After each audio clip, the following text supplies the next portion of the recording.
Hey, welcome back. It's Sheila and Tobi here with another emotional wounds short. Emotional wounds is a big topic and we have a full workshop on it, but there's a lot of little things we can share quickly so you can kind of get back to work. Yeah. A big one for me is giving your character agency.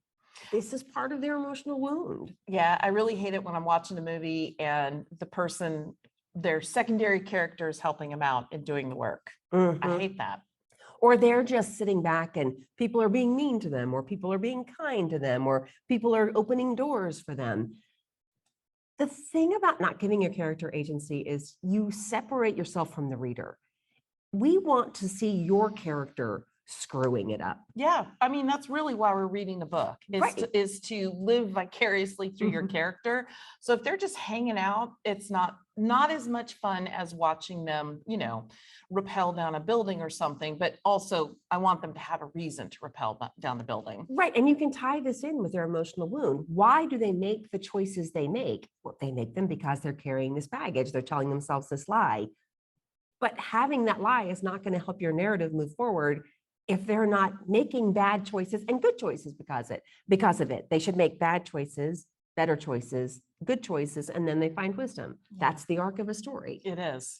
This especially applies with chosen one stories. Yes. So I love Harry Potter and I think it's an amazing story. Harry does a lot of stuff in that book. In fact, it even points to the fact hey, you have friends to help you out.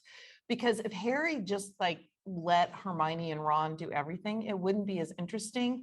And the readers, those middle school students and adults, wouldn't have felt so deeply connected with Harry and his struggle, because we love the struggle. We love to read about the struggle. And in our workshops, one of the big issues that comes up with beginning writers is my side characters are more fun than my main character. They're taking over the story. They're taking my story hostage.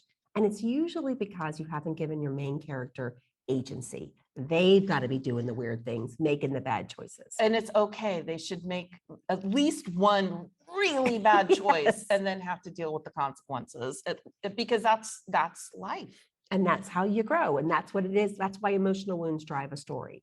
For more information, check us out at askigwintensivegenreworkshops.com.